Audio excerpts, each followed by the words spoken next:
that they were at the Alamo. So after 13 days, Santa Anna did what he said he was going to do. He flew the red flag, blew the bugles that said that they would not offer any quarter to anyone unless they surrendered at a certain time. They did not surrender. None of the men in the Alamo were given any quarter. They were all killed. And Santa Anna then continued his march through Texas. Remember, if you will, Mr. Speaker, he had already established his domain militarily over other peoples in Mexico that had the desire to object to his dictatorship and suppress them militarily. Now he had moved that experienced army into Texas, won at the Alamo, and was moving toward Sam Houston, who was moving his army toward the eastern part of Texas, toward the United States. That time in history is called the Runaway. The colonists, everybody between San Antonio and the American-Texas line, border, was moving east. They were leaving their property. It was being burned, and they left in what is called the Runaway Straight. Not only the volunteer army, but the families as well. And so Sam Houston kept moving toward the east. He did not pitch a battle right away. He formed the army, as I said, all volunteers. Juan Seguin and his band of scouts, cavalry, if you will, had ended up joining Sam Houston. And then in April 1836, on the plains of San Jacinto, most Americans don't even know where that is, but it's down there near Houston, Texas. You probably have heard of that place. In the marsh, in the swamp, these same type of individuals who were at the Alamo were in Sam Houston's army. It was a little larger, almost 600. And these were individuals of all races. They were people from the United States, foreign countries, from Mexico, Tejanos. And they finally decided that on April the 20th, that they were going to stop where they were on the plains of San Jacinto in the marsh and pitch battle.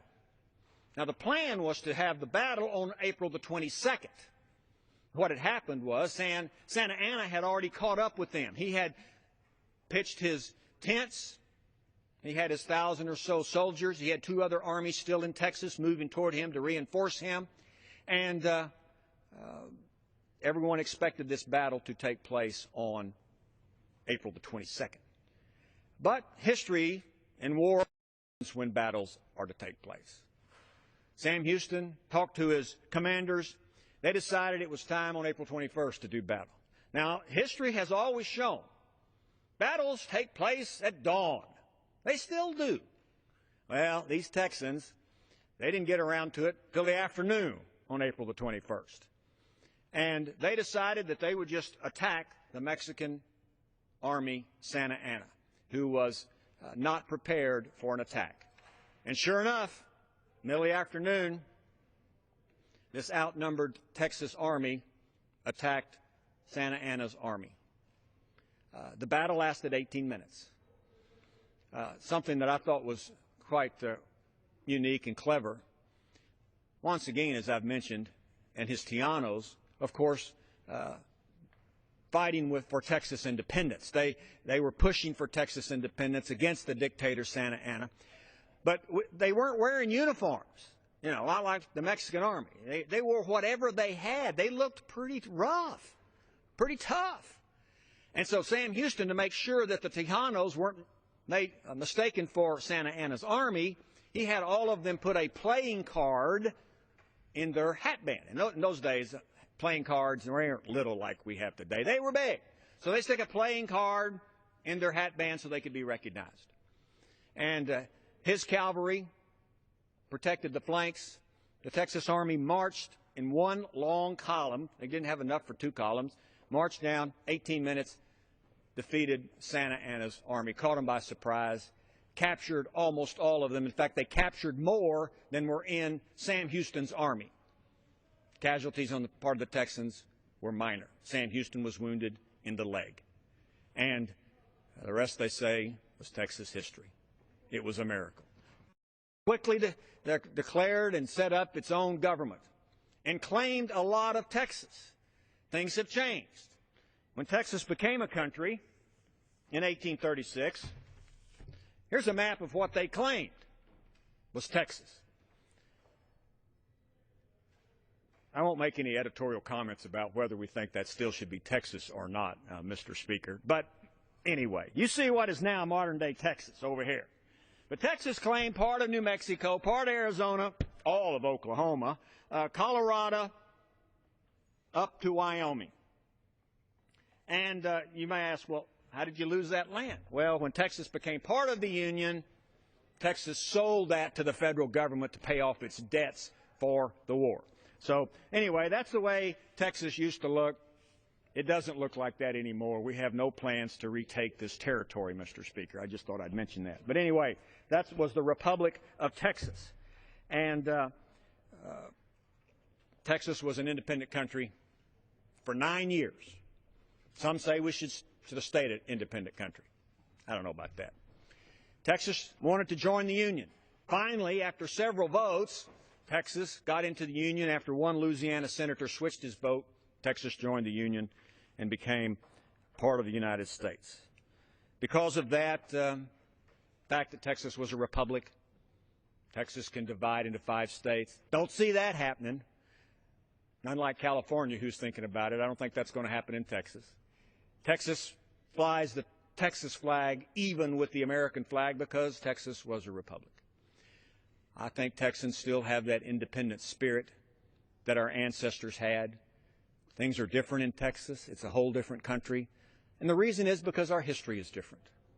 The reason, Mr. Speaker, is because the people of Texas, of backgrounds, religions,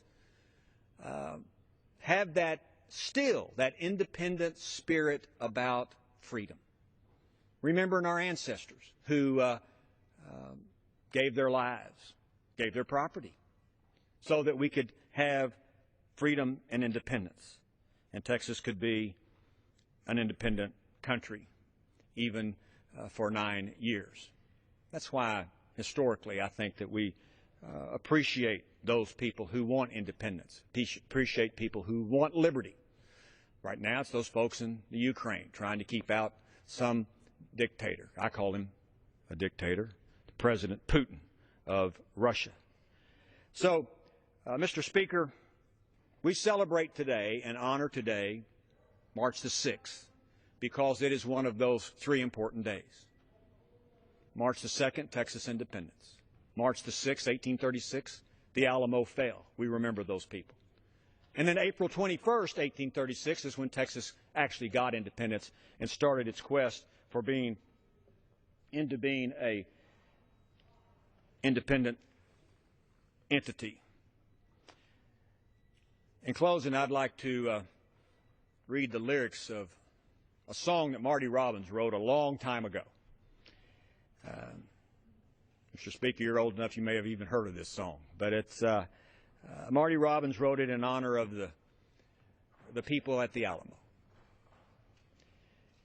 It goes like this. It says, in the southern part of Texas, there's the town of San Antone. There's a fortress that is all in ruin, and the weeds have overgrown. You may look in vain for crosses, and you'll never see one. But sometime between the setting and the rising of the sun, you can hear a ghostly bugle as men go marching by. You can hear them as they answer to that roll call in the sky. Colonel Travis, Davy Crockett, 180 more. Captain Dickinson, Jim Bowie, stand present and accounted for. Back in 1836, Sam Houston said to Travis, get some volunteers and go fortify the Alamo. Well, you see, the men came from Texas, Old Tennessee, and a lot of other places. They joined up with Travis just for the right to be free. Indian scouts with squirrel guns, men with muzzle loaders, stood together heel and toe to defend that Alamo. You may never see your loved ones, Travis told them.